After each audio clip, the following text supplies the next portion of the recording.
Avery Finch's truck rattled up the gravel ribbon toward the county fairgrounds, every bump jostling the 50 wooden travel boxes stacked in back. A low, living hum pulsed against the windows. Inside each box, her Carniolan champions, descendants of the hive that had won 3 straight blue ribbons for best honey and twice beaten the state extraction speed record, shifted with the agitation of travelers who sensed they were being taken somewhere unfamiliar.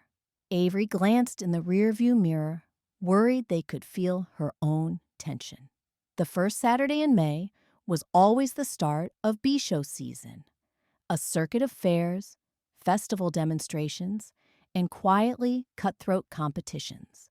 This year, however, the circuit had added an event with stakes far higher than bragging rights.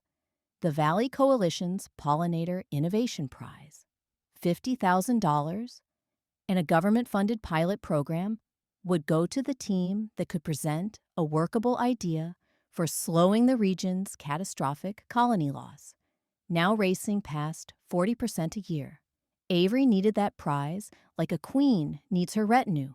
Her operation, 33 hives and a sideline of bottled creamed honey with labels that read "Fly True," was barely afloat.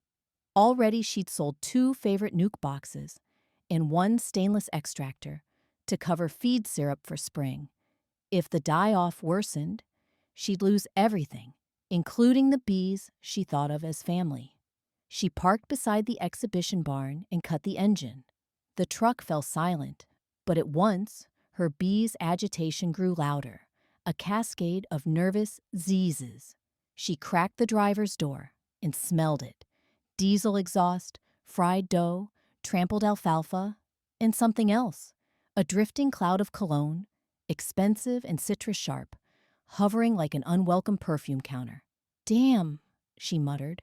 Honeybees hated synthetic citrus. Too close to alarm pheromone. She slammed the door behind her and stalked toward the source. Inside the main pavilion, she found an impeccably dressed man in a charcoal suit that belonged on a Milan runway, not a county fair's concrete floor. He leaned over a portable fume hood, pipetting tiny droplets onto blotter strips. A cluster of reporters hovered, notebooks poised. "Dr. Chong," one gushed, "what inspired a perfumer of your stature to enter a beekeeping competition?" The man smiled with practiced modesty. "Renowned is a journalist's adjective, not mine. I'm merely curious whether volatile semiochemicals can be arranged the way chords are, to compose harmony for a different listener." Avery crossed her arms. "Your chords are upsetting my bees." He turned. Under perfectly cut, salt and pepper hair, his eyes were quick and, she had to admit, kind. He regarded her beekeeping suit, her mud-flecked boots, and the veil thrown back over one shoulder like a hood. "I apologize," he said. His voice carried a faint Parisian lilt. "Which compound offends them? The neroli? The petitgrain? Or perhaps my regular aftershave?" "The whole cloud," Avery answered. "Anything that smells like bergamot screams predator to a hive." Reporters waited for a clash, pens ready. Avery felt the familiar prickling heat in her cheeks that meant she was being baited into performing the angry country girl. She exhaled slowly. "Listen, Doctor. Lionel. Lionel Tsang. Listen, Lionel.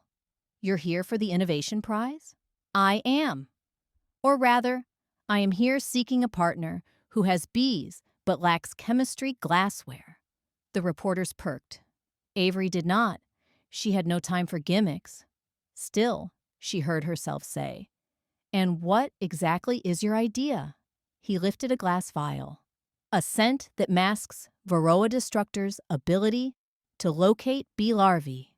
Think of it as creating olfactory camouflage, allowing colonies to raise brood without the mites zeroing in."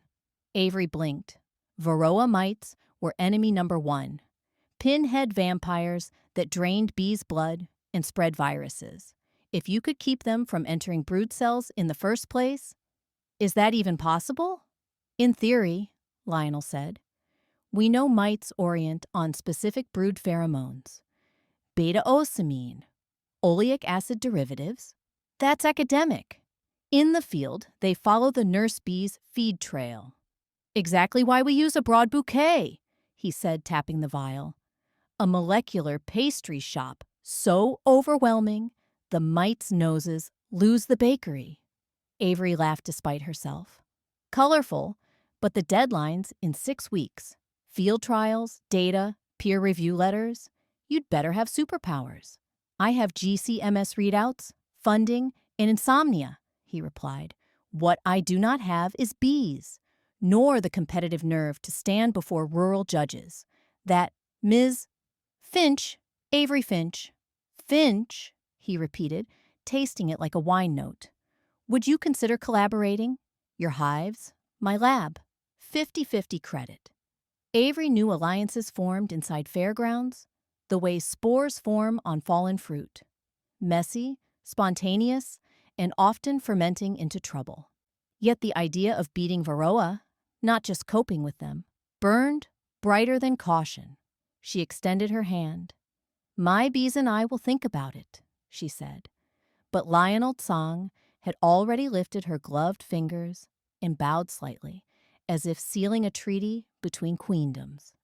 That night, she drove home to her acreage outside Sweetwater, replaying the encounter.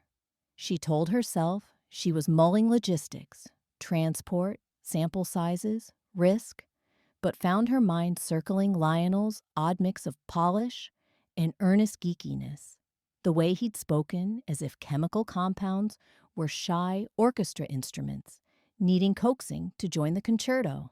By dawn, she decided, Varroa did not care how suspicious a beekeeper felt toward a perfumer. They just kept killing. Pride was a luxury. Avery dialed the number on Lionel's business card. I'm in, she said, but my girls come first. If a single jar of your potion harms them, we're done. Understood, he said. I'll bring croissants. Thus began 6 weeks of scent and sting. They set up headquarters in Avery's honey house, a cedar-planked building 10 yards from the hives, usually home to bottling tanks and sticky buckets. Lionel wheeled in stainless benches, a borrowed mini-gas chromatograph, and enough solvents to alarm her insurance agent. He taped a sign over the door, airy of experimental odorants. Underneath in Sharpie, Avery added, Wipe your boots! Lionel approached each formulation like an architect, sketching molecular floor plans in a notebook whose pages smelled faintly of violet leaf. He let Avery read his notes, translating Latin botanical names into plain speech.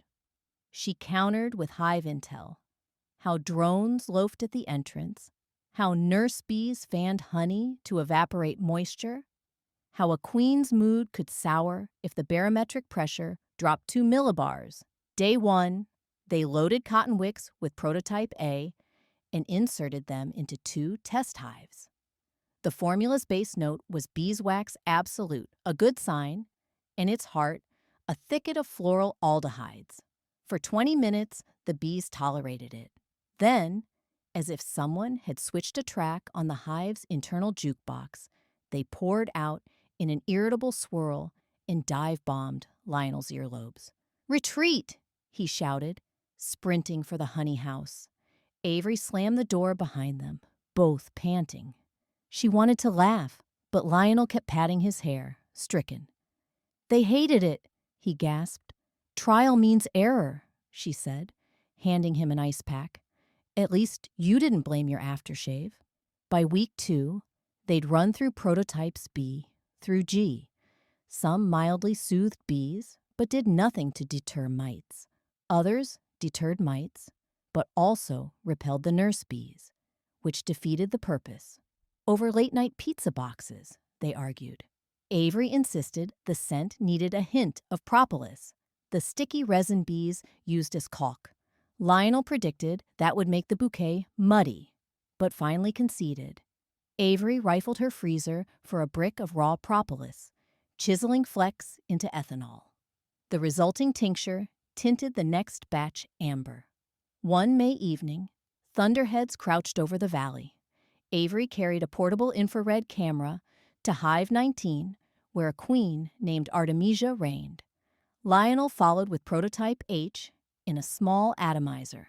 "Moment of truth," Avery said, setting the camera to record brood cell temperatures. Lightning flickered, picking metallic glints from Lionel's umbrella. He spritzed the entrance. A hush followed, tense as the pause before rain. Then the bees began a low, steady thrumming, unlike the alarm buzz or the contented burr. Avery felt the vibration through her boots. "They're singing," Lionel whispered. The next morning, the sensor data revealed something stranger. Brood chamber temperature remained a perfect 35 degrees C all night, while mite counts from sticky boards under the frames dropped by 40%.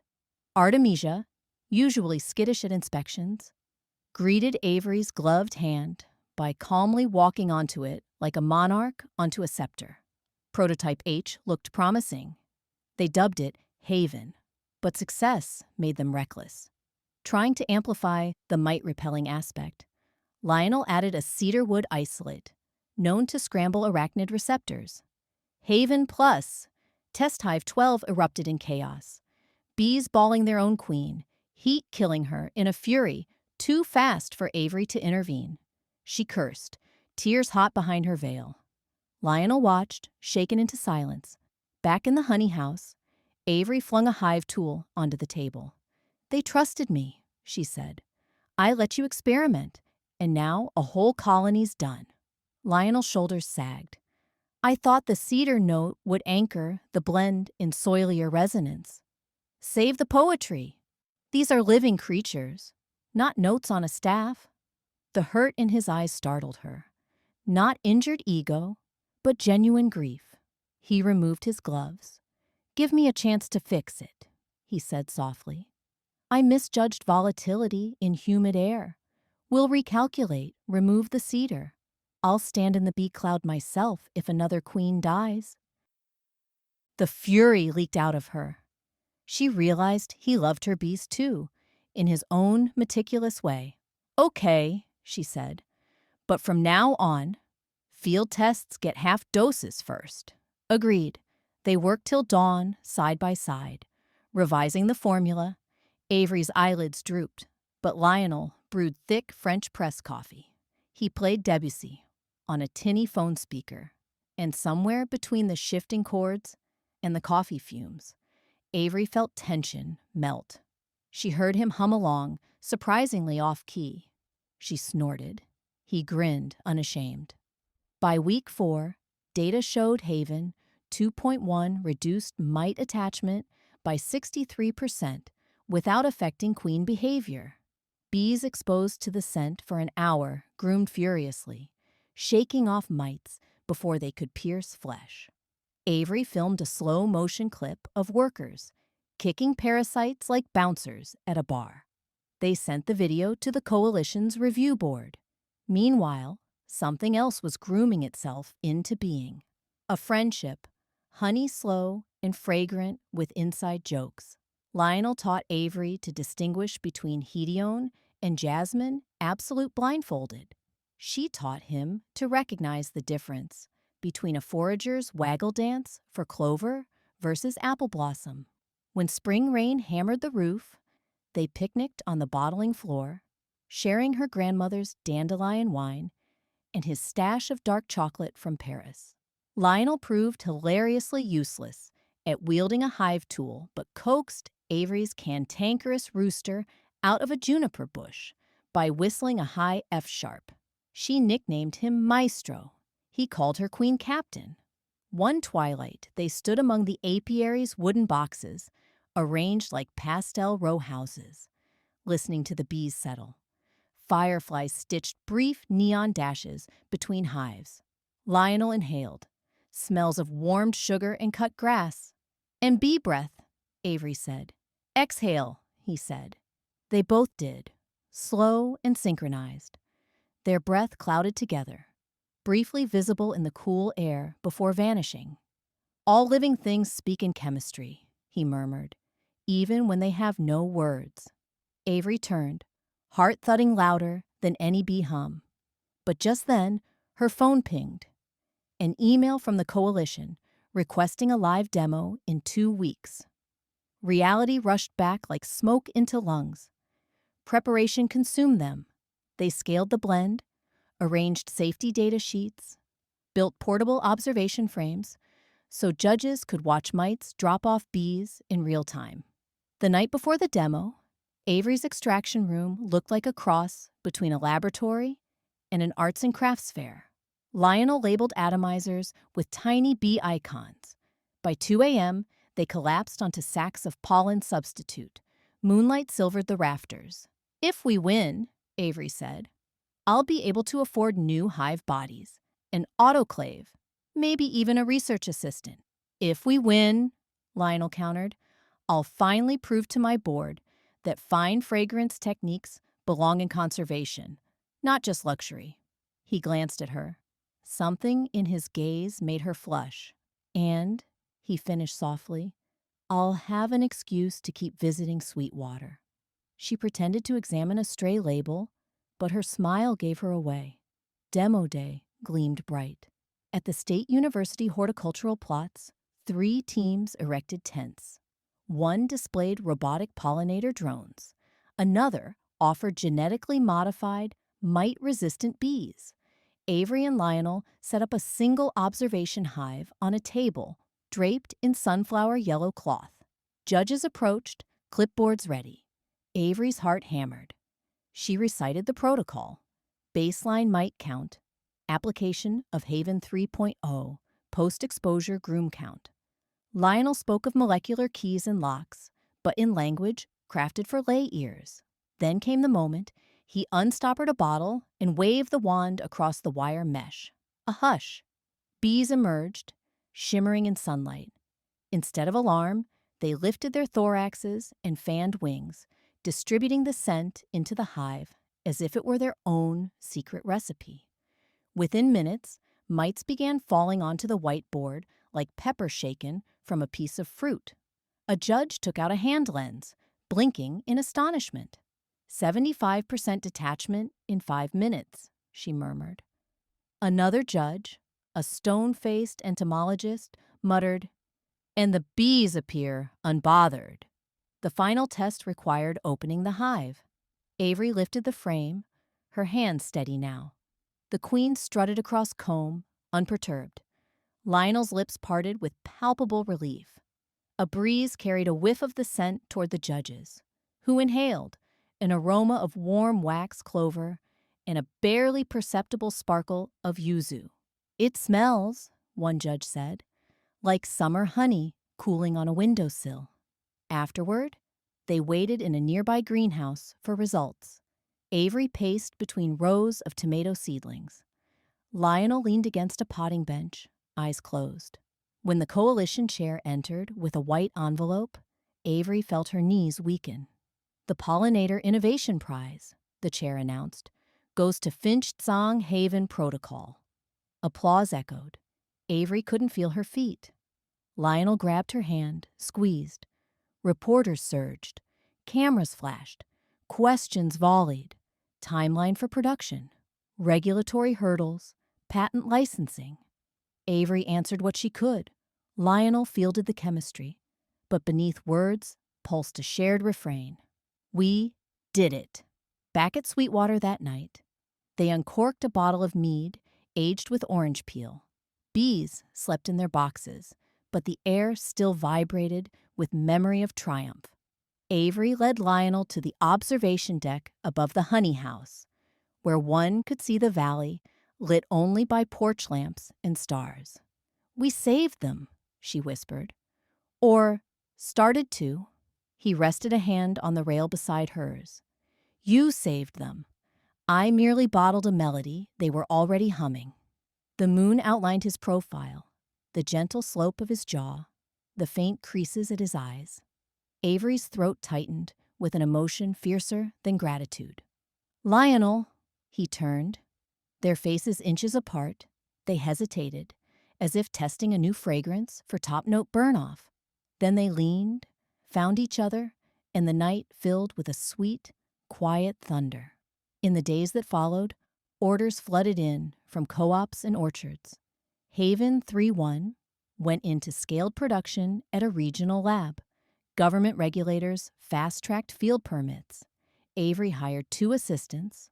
Lionel negotiated a royalty structure that funneled 10% of profits into pollinator habitat grants.